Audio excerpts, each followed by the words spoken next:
Jeremy Seacrest, and I serve as the Director of Marketing here at the Evansville Christian Life Center. And with me, I have Gina Gibson, our Executive Director, and Stephen Ralph, who's the Director of Anti-Poverty Initiatives. And so what we're going to talk today is why our neighbors need more than a job to move out of poverty. And so this is a complex topic, and it delves into just what are the causes of poverty, what are solutions, and how could someone get involved. So when we think about that on the surface, poverty often seems fairly simple in how you go about fighting it. And so there are two main solutions that are often presented. And the first is just get a job, and the second is just give people resources. And so we want to kind of broaden the discussion beyond those two. And so I'm just going to ask Gina, can you talk a little bit about that and what that means and why we want to jump into it? You know, there are many causes because everyone comes from different playing field. And so I'm going to have Stephen give us a little bit of an insight about what does all of that mean about just getting a job, or, you know, about people, just give people resources. How does that work and help families move forward from where they are? Yeah, so depending on your upbringing and your life experiences and your perspective, you may feel that the causes and therefore the solutions of poverty are in one of two different categories. If you feel like people are needing to make better choices and decisions, that they need to pull themselves up by the bootstraps, so to speak, or to just get a job, and that those will bring people to a better place, then that's one arena of thinking. The other may be if you feel like the causes of poverty are the political and economic structures that are in place, then you may feel like the solution to poverty is providing people with the resources that they need so that they can become self-sufficient. The truth of the matter is it's not an either or kind of situation, it's a both and. So the causes of poverty are both caused by the choices and behaviors of individuals, and it's also caused by the political and economic structures that are in place. But there are two other categories that exist that are the causes of poverty, and those are community conditions, and those cover things like safe and affordable housing conditions in the community, living wage jobs, whether or not those are available, and a whole host of other issues. And then another area of poverty research, causes of poverty, are that there are exploitative practices that exist in the community that could exacerbate the condition of poverty. And those are things like payday advance places, paycheck advance places, rent-to-own shops, or buy here, pay here car dealerships. Because they typically pose a problem for people with low income in that they lock people into cycles of high interest rates and repayment that they're never really able to free themselves from. So when you consider the totality of poverty research that's been done over the years, it basically falls in those four categories: individual choices and behaviors, community conditions, exploitative or predatory practices, and then political and economic structures. Awesome. So that broadens the discussion a lot when we look at those four causes. But then when we take that down locally to Evansville, what does poverty look like here? I'm going to throw two stats out and let Gina and Stephen talk because they're the experts. And so 1 out of 5 people in households in Vanderburgh County are considered under or within the federal poverty standard. But then another 1 in 5 are what is called ALICE conditions, and that means you're one event away from poverty. But I'm going to let Gina and Stephen just explain what that means. But just hold on to that stat for a minute. 40% of our community are either in poverty or very close on the edge, and so that has a lot of ramifications for our community and how we go about solving poverty. Gina, just talk to me a little bit about what ALICE means, and if I don't know anything about it, what does it mean and why does it matter? You know, ALICE is that bubble. You know, when someone is one paycheck away from, you know, they're being homeless, or one paycheck away from, maybe they lose their job, and so one paycheck away from supporting their families. You know, Alice is, the average person doesn't think, well, I don't live in poverty. So, you know, I don't really want to take up resources that could be for someone who lives in poverty, when in reality, they're right there on that bubble and right there on that edge. So, Stephen, Alice stands for? Yeah, ALICE is an acronym that stands for Asset Limited, Income Constrained, but Employed. Yes. Okay. So what, within that, why does it matter helping someone who is not considered in poverty? I mean, you talked Right, about they have right. some bad situations, but Right. maybe that's just life, maybe that's just what Right. we all deal with. But why does it matter to spend resources and effort to help them move forward? Yeah, it's a good question, and I think what I'll do is give a little bit of background on how ALICE came to be. Okay. And so the United Way commissioned a study, because when we think about poverty, if you think about poverty as a pie, a slice of that pie are people who are readily identifiable as living in poverty, because the federal government establishes that guideline, and we know who those folks are. Sure.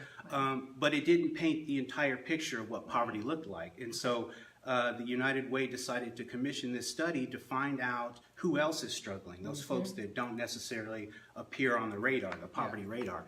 And so that's exactly what the study uncovered, is that there is this group of folks who are employed, they're working, but their income is not enough to cover basic expenses.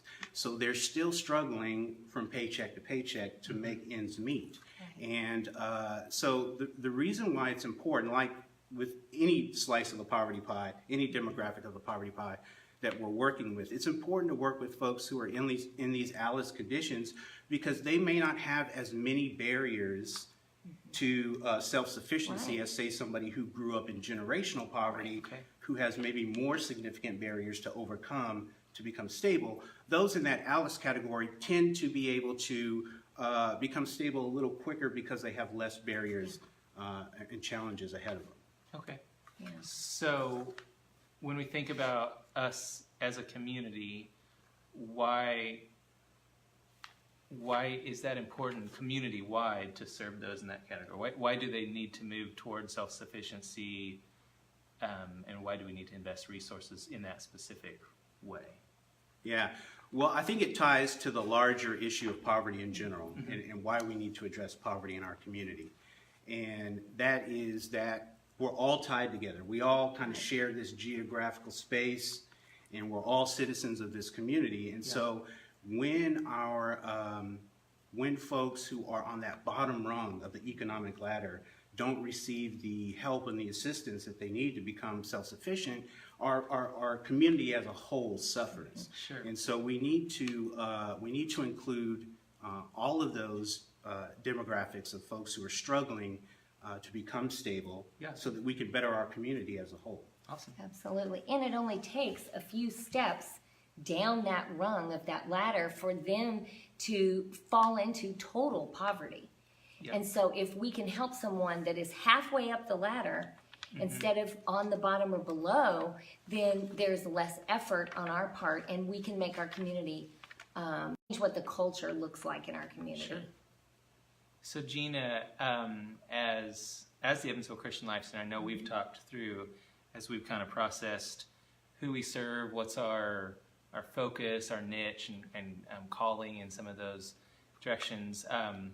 I know this ALICE category, if you want to call it that, is something we have a heart for, and just want to more intentionally focus on. So Yes. can you tell me, like,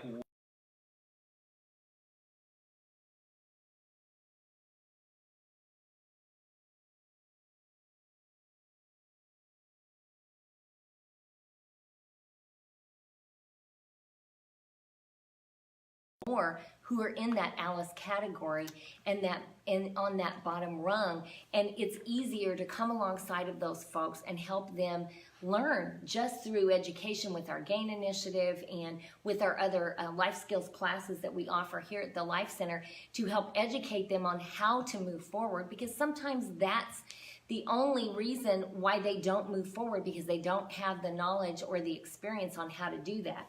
And that's why we come alongside of them and partner so that they won't fall into total adjunct poverty, where then at that point it'll be tougher to help them move forward. And even when we say in dealing with this issue of poverty, we talk about community ramifications, and we want to minimize the pain and suffering that someone's going through. The flip side is to help someone actually move toward their potential. Absolutely. And we believe as followers of Jesus that every person is made in the image of God, that has value to bring to others simply by being born, and has a calling by God and potential to share and to pursue. And so that's what we want to help people, set people on that path and move forward and play some role in them doing that. Yeah, we're just giving them that hope and helping them to dream the dreams that they've given up on, because life's knocked them down a few times and they don't really have those hopes and dreams that they did when they were younger, maybe. And just helping them have those helps them reach their potential. Yeah. So, if we know what causes are, we know why it's important to help people, and we know that we do stuff, what actually helps people move forward? It's a good question. Fortunately, Stephen's got answers. He does. Yeah, so the solutions to poverty are as varied as the causes. But in essence, what it really boils down to is that people need support and they need opportunity.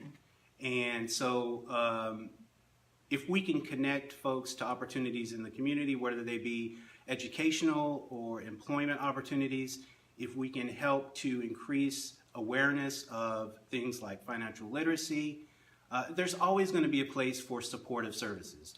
Providing resources like food, meals, clothing, there's always going to be a place for that. But if we're truly going to impact what's being done about poverty in a positive way, we're going to need to focus and shift our attention to longer term strategies, helping folks become self-sufficient through opportunity. And so whether those, like I said, are educational or employment related, not only helping them to connect to those opportunities, but helping them to increase their social support system. Healthy, positive relationships are a huge part of why people accomplish the goals that they set for themselves. And so if we can provide a positive, encouraging, nurturing environment in which people can focus on goals and focus on moving forward, we have found that that is the most beneficial way to approach helping people transition to stability. Yeah. So we would boil it down, like all those things boil down to two words, and say it's relationships and resources are kind of the oversimplified way of kind of sharing what people need. And we say relationships and resources that help identify and overcome barriers that keep someone in poverty. And with that, so Stephen leads the GAIN initiative, and you've probably heard us post things, and it's a little bit complex, so a lot of people have questions about it. So Stephen, I'm just curious, so we're in the Life Center dining room right now, and this is where during the days our hot meal program happens, but Thursday evenings and some other times as well, the GAIN initiative meets here. And so Stephen, for those that don't know anything, can you give a flyover and then even kind of dig down a little bit more into like what happens in the GAIN initiative and why we do it? Yeah. So the GAIN initiative is really an opportunity. It is an opportunity for folks who aren't where they want to be, who are needing to build resources, who are needing Turn the lights on. Who are needing to maybe increase their income or find more safe and affordable housing, or to increase their social support system. It's an opportunity to be a part of a network with folks who can help you do that. So we have a training class that we do that's called Getting Ahead in a Just Getting By World, and it's a 15-week course that focuses on why poverty exists, but more importantly, how do we get out of it? How do we help folks transition to a better life? And so we look at the resource building process, what that looks like for individuals who are in the program and in the class.